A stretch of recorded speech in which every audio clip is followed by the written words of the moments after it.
Hi guys. So, a few things. Have you guys been seeing, I know it's already old because they don't even have it anymore, but have you guys been seeing um I think it was Jimmy John's. Pretty sure it was Jimmy John's. Um oh, sorry. Canada Dry, Fruit Splash, zero sugar. Um my stomach's upset today. My stomach is a little upset today, so but have you guys been seeing the pickle witch? So it's basically a sandwich shoved into instead of bread. It's a pickle. And I've been dying to try it, but I haven't had the chance. Ah, oh, oh, hoo, hoo, hoo, hoo, hoo, hoo, hoo. I will say, ooh, oh, I will say that sitting down straight up, like sitting straight up or leaning forward at all, really puts a lot of discomfort all the way up to pain.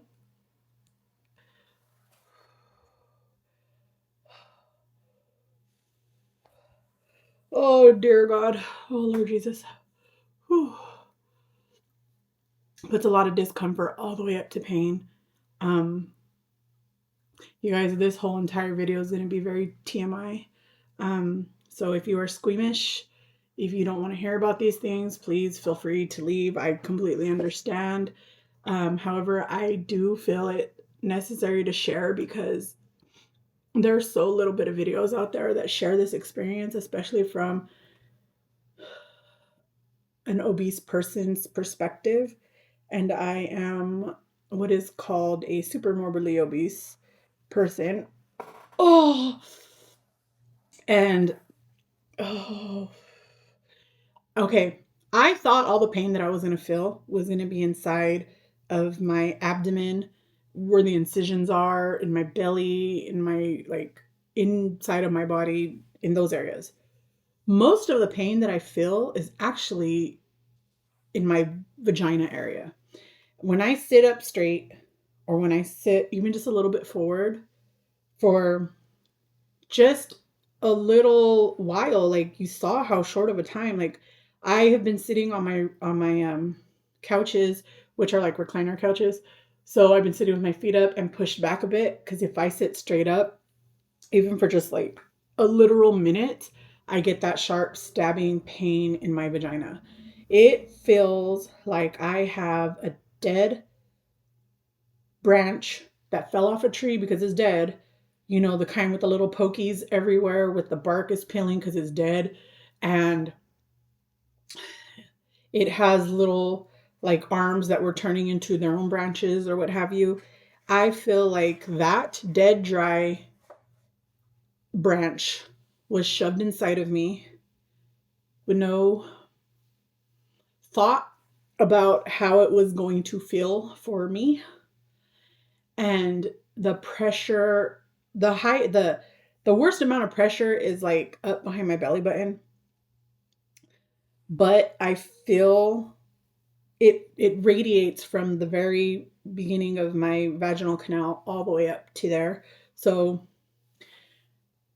and it's at its worst when I'm sitting straight up or leaning forward for any reason, for any amount of time. Oh, so I don't know how this is going to work, but I'm very hungry. It is already noon again. I don't regularly eat around this time, but lately I've been waking up very hungry.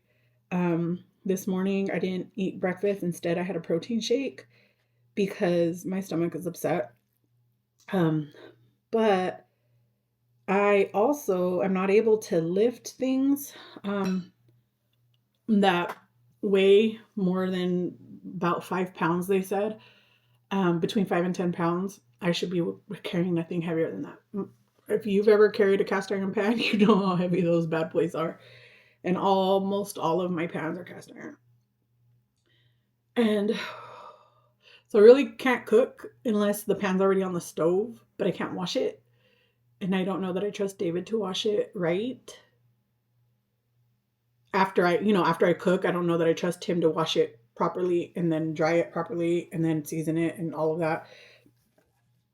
So I'm not really cooking much, but I really wanted to try this pickle sandwich, and I had bought a big old gigantic jar of pickles just for this, and I accidentally, well, I didn't, David accidentally put it on the ground, the jar, because we had to get a new fridge. So we had to move things out of the way. And he just put this jar of pickles that came, from delivery, in the living room on the floor, and I can't pick it up because it's too heavy. It's one of the big giant jars, not the regular jars, but the big ones of pickles, because I was hoping the pickle would be big enough. And it is. Look, I made a tuna salad sandwich, and it's the most boring tuna salad sandwich ever because normally I like to put olives and, maybe some boiled eggs. But especially olives, I love olives. And I like to put uh something in there for a crunch. I like to chop up pickles, but since I was putting the pickles, all I did was scrape out all the pickle innards and put that I put all the pickle innards inside. So that's in there. And I put a little bit of salt and pepper, mustard and mayonnaise, and the pickle juice. Normally I like to put jalapenos. I like to make my tuna salad, you know, with a bunch of stuff, but um I haven't been able to do that because I don't have the energy. Well, I'm not allowed to drive, so I can't go to the store. So I can't buy the stuff that I need. Our fridge broke, so we had to throw away a lot of things. We did get a brand new one right away, but still, we haven't had a chance. We got it on late on Sunday, and David had to go to work on Monday. And when he ended up coming home early on Monday from work, I was just still too tired to do anything. So we didn't go to the grocery store. So we need things like we don't have bread. We don't have milk. Oh, dear God. Oh, please stop. So anyways, pickle sandwich. Oh, but I put in these toothpicks. Okay, so you clean out the innards of the pickle, and then you shove your stuffings, your whatever you're putting inside of the innards. Well, what I did with the innards was I chopped it all up and I threw it in my tuna salad because I love pickles in my tuna. Oh, you guys.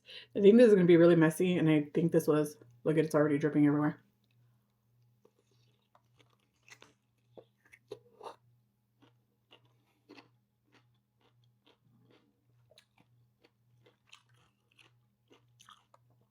Even though my tuna salad is very boring,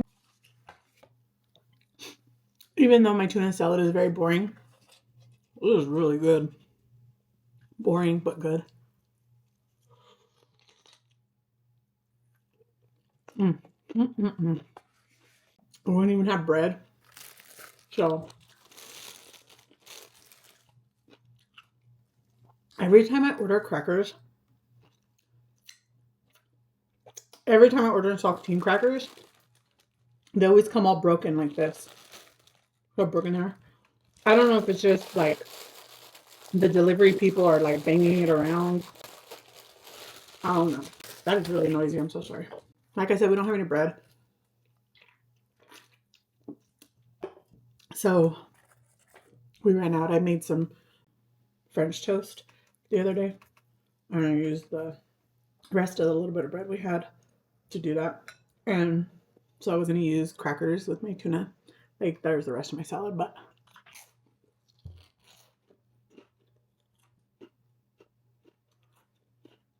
it's boring, but it's good.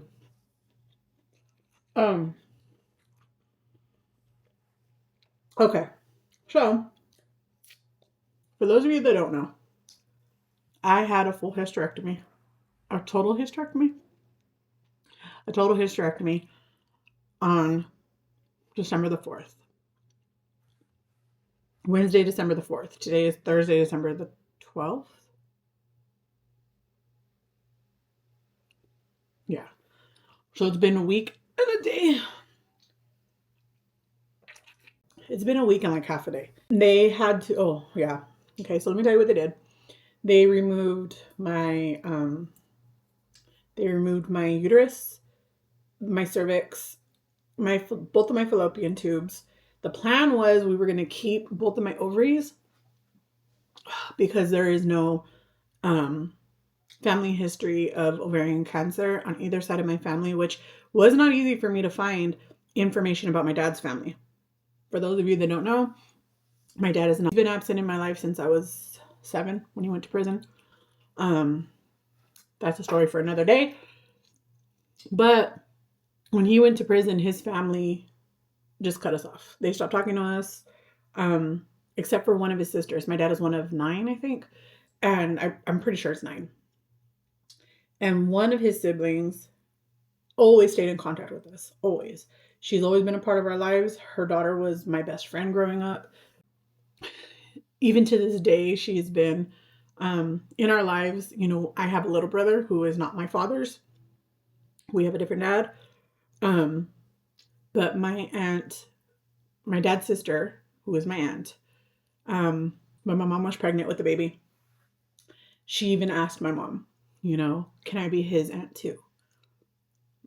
And my mom was like, of course, if you're my other kid's aunt, if you love my kids and you're willing to love this kid, there's no question. My little brother absolutely adores her. Not even 100% sure he knows that she's not really his biological aunt. She's his aunt, but she's not biologically his aunt. So I don't know if he knows that or not. I never really thought about what he knows and doesn't know about like how people are related to us. Oh. I know when my other brother was little, he thought all of my mom's sisters were her friends. So, I don't know if he just doesn't like, we've never felt the need to explain it to him how everybody's related. I don't know if he thinks, you know, she's just one of my mom's sisters, or I don't know what he thinks, but whatever he thinks, you know, she loves my brother loves her, and that's it. But I reached out, well, when I found out that I needed to reach out, she goes to bed really early, so I was afraid to wake her up. I don't want to wake her up. So I reached out to her daughter, who didn't answer me. Then I reached out to one of my other cousins who, more recently, I would say right before I moved to Texas, I started communicating more with my dad's siblings' children. So my cousins.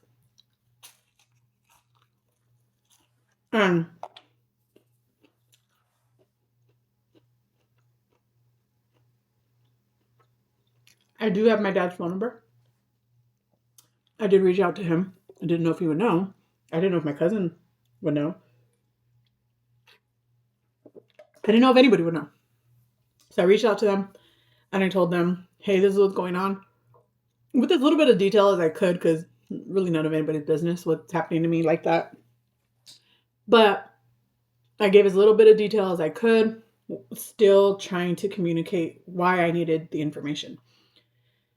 So my cousin, who did respond right away, reached out to her mom, who is not biologically related to me. She is my dad's brother's wife. But she's been in this family my entire life. Like, I don't know a day of my life where she wasn't married to my uncle. She reached out to her. She said she didn't know. As far as she knew, no, but she didn't know for sure that one of my other aunts, who I've actually only met once in my life, and I don't remember meeting her. Everybody says that I met her at my cousin who's my best friend, her wedding, but I don't remember.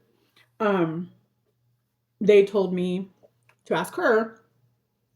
She would know. I don't know her like that, so I couldn't. But my aunt, who has been a part of my life, my whole life, actually lives with her now. She didn't used to, but she does now. So that aunt lives in Texas. My other aunt lived in California, right down the street from us, most of our life.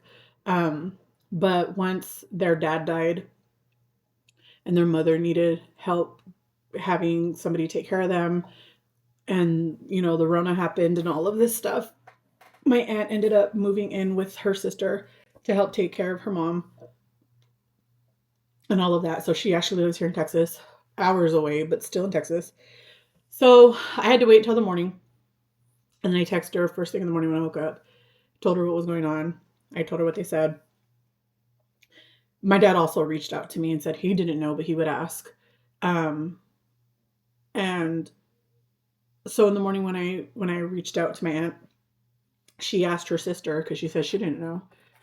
So she asked her sister, and she said that only one person has had a hysterectomy as far as they know. And they thought it could be cancer, but it turns out it wasn't. So, and I don't know.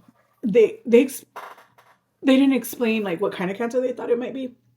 But it turned out it wasn't. So we were clear to go with keeping my ovaries.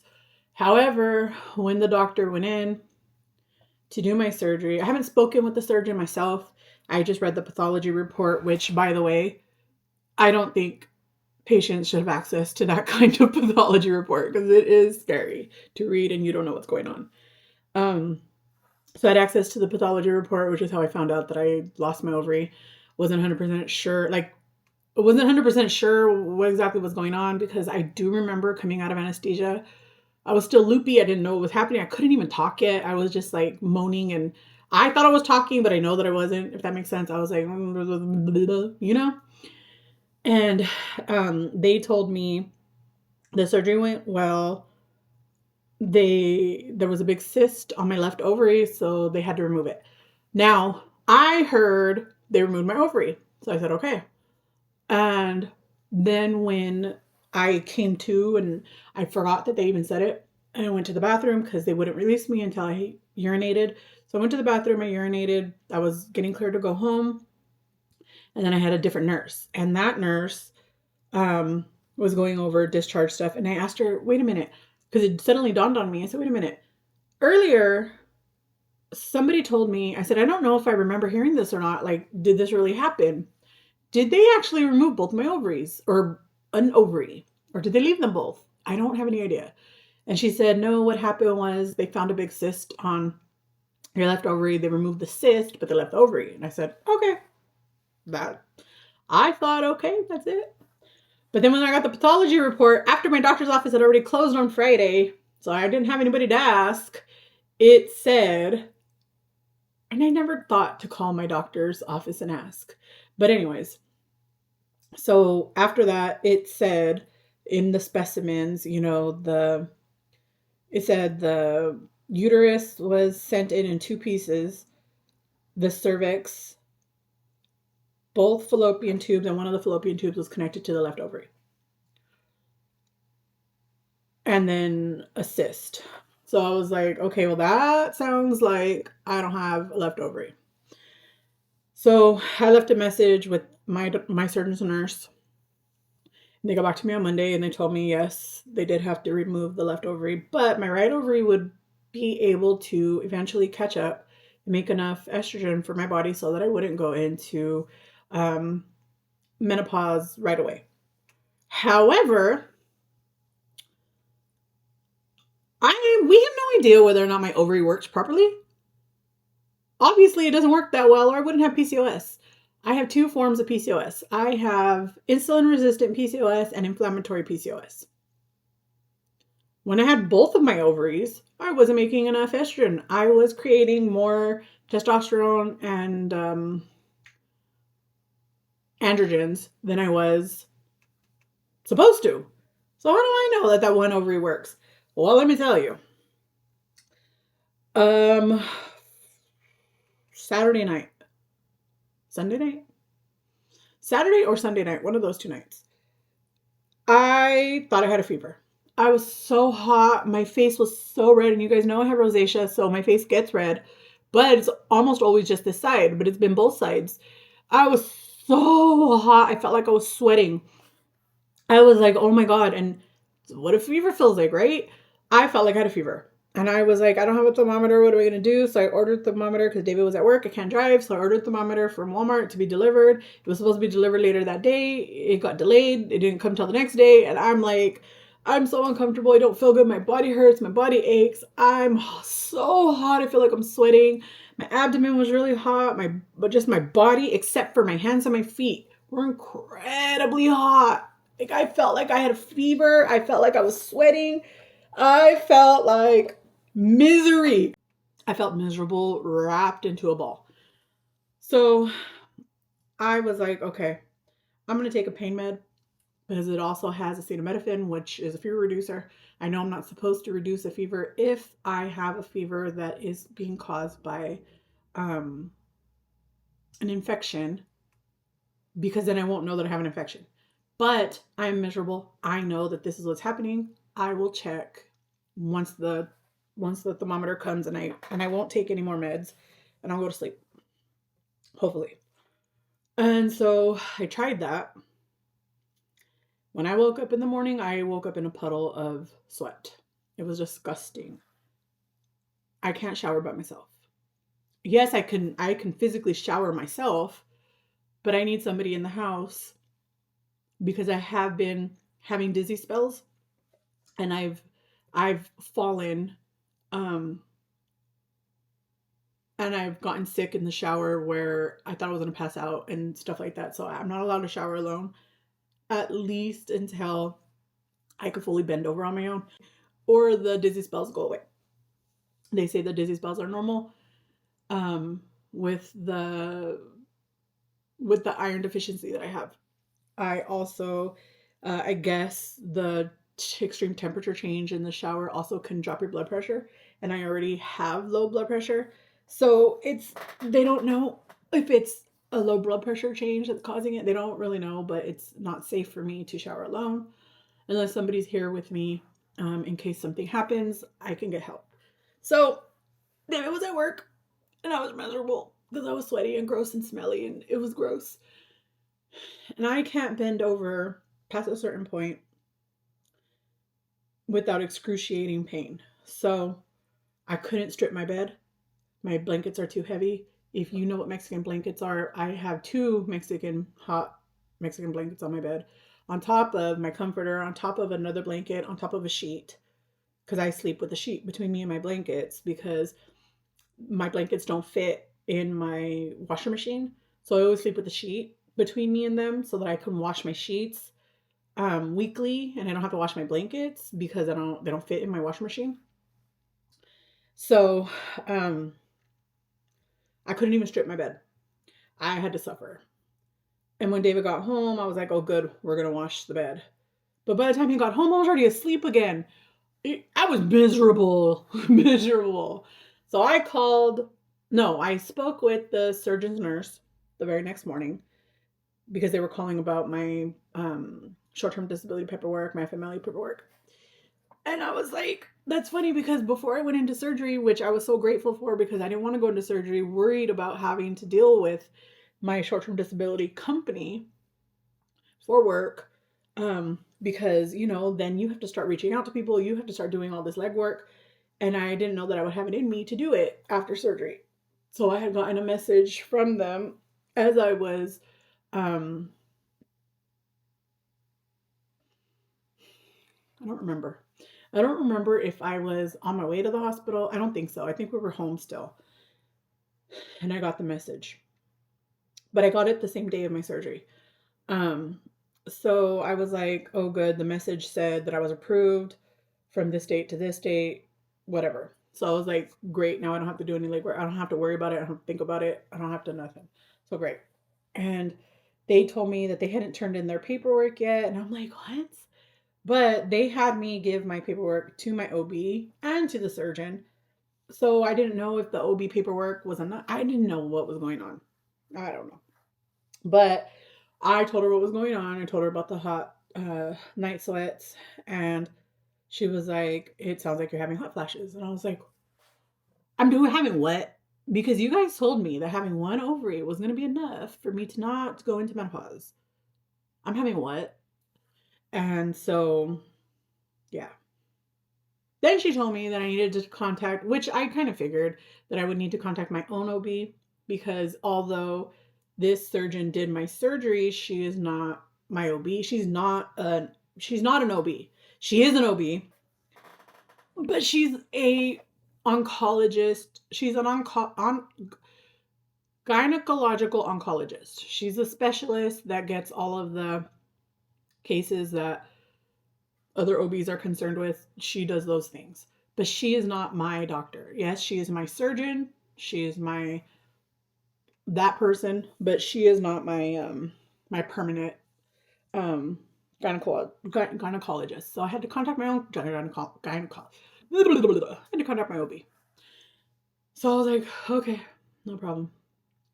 I wasn't thinking, I just went back to sleep. And then this morning I woke up and I was like, okay, now I'm thinking with my head screwed on. And I called my OB and I left a message with the nurse.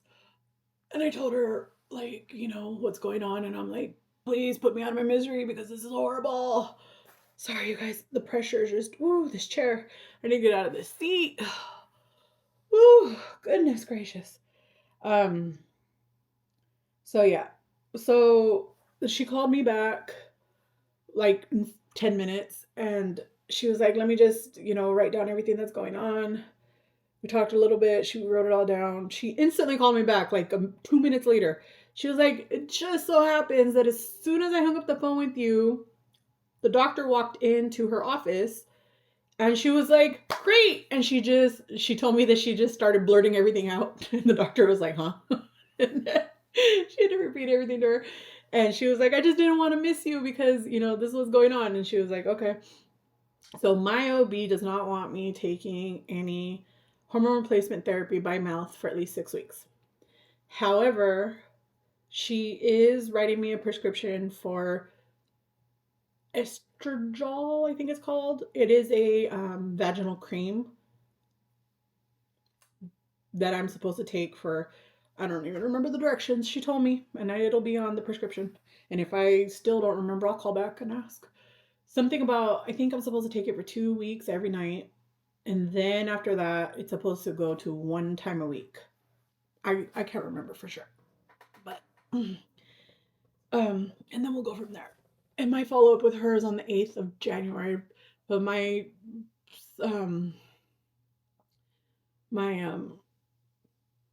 post-op appointment with my surgeon is on the 14th. So I'm like, okay.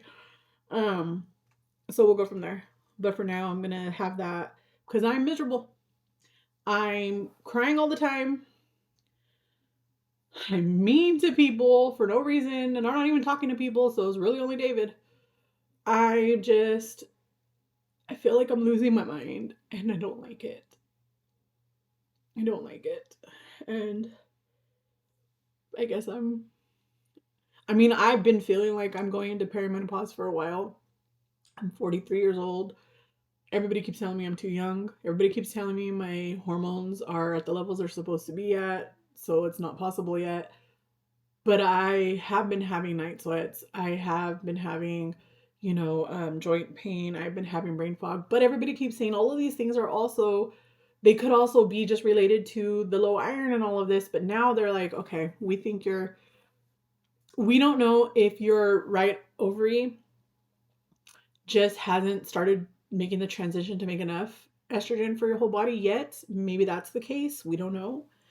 But for now, we're just gonna go with that. And then, we're gonna go from there. And I said, okay. And so that's what we're gonna do. But you guys, these hot flashes, man, if you guys have any natural remedies for these things, please feel free to share them because I am effing miserable. Miserable. And at least if I could get up and shower on my own when nobody's home, I wouldn't feel as horrible, but I can't. So, at least not yet. I will be able to soon, but not right now. So yeah. So I've been researching everything on the planet for how I can do this. And I forgot that I was eating tuna fish, so I just touched my face with tuna hands, and that's nasty. I'm gonna smell like tuna because my fingers smell like tuna. Gross. Oh well. I'll go wash my face in a minute. And Yeah. We're going to figure this out, guys, and we're going to do it together. And I am not going to gatekeep a freaking thing because let me tell you, I was talking to my cousin the other day. Well, not talking, but texting with my cousin the other day. And she's also going through perimenopause right now. And we were both like, why didn't anybody tell us? Why are people so hesitant? Why are women so hesitant to talk about these things? I understand why my mom didn't tell me because she went through menopause because of her hysterectomy. They took out her ovaries, they took out everything out. So she instantly went into menopause. My mom doesn't have the best memory. I mean, what do you expect? She's had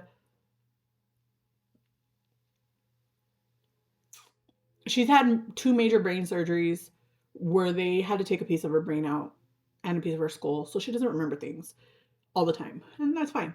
So my mom gets an excuse. But why haven't my aunts talked to us about it? Why haven't my older cousins talked to us about it? Nobody talks about these things. Why? Nobody told me, Delilah, after you get your hysterectomy, and rightfully so, not one person in my family doesn't have children who has had this. I'm the only one. So nobody would have known that this might happen to me, but I have been just with so much regret, and like I feel like a failure because my body couldn't do what it was designed to do. I couldn't have children, and now I know that I never ever will.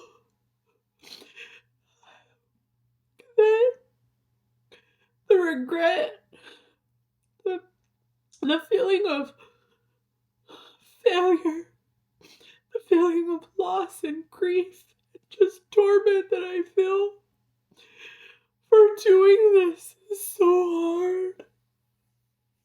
And I deal with that every day. Nobody understands it. And I don't expect people to understand. But it is so hard. It is so hard on me mentally. And it is so hard on me emotionally. And yes, it hurts physically, but the emotional and the mental hurts more.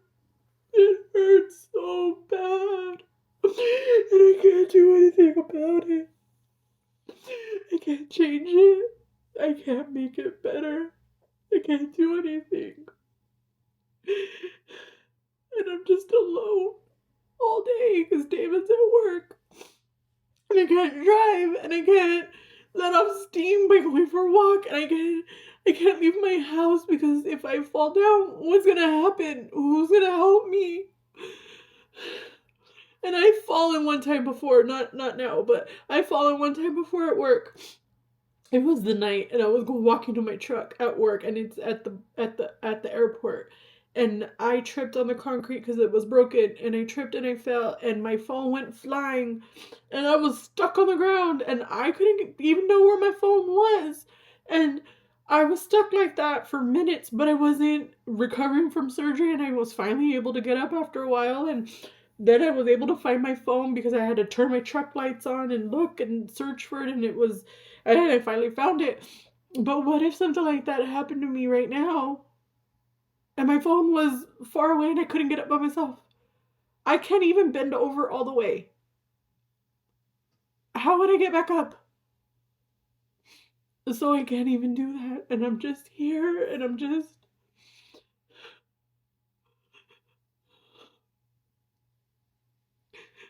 so sad, and I'm just so heartbroken, and it's just so painful.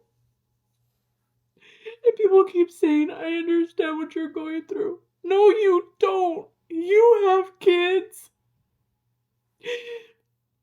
You have the children you always wanted, and guess what? You have grandchildren that you always wanted too. And I don't get to have that ever, ever, ever. So you don't understand how I feel. You might understand what the physical part feels like, and you might regret that you didn't get to have more kids. but you will never know what it's like to not be able to even have one. That is all you've ever wanted in your whole life. You'll never know what that feels like. And that makes me happy for you. I truly am happy for you that you don't know what that feels like, and you will never know what that feels like. But I'm heartbroken for me. My heart aches for me. Two things could be true at the same time. I could be happy for you that you don't know what this feels like. And I could hurt for me because I do know what it feels like. And I will never know what it feels like to be you.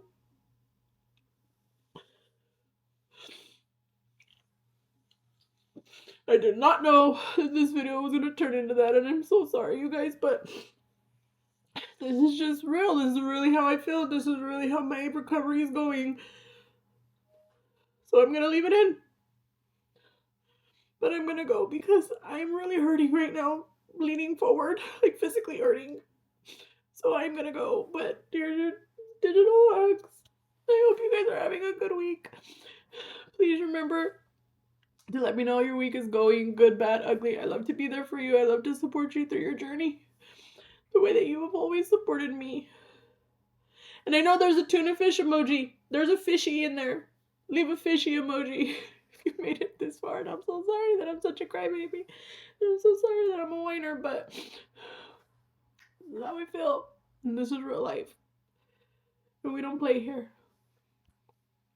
So, I love you. I'll see you soon.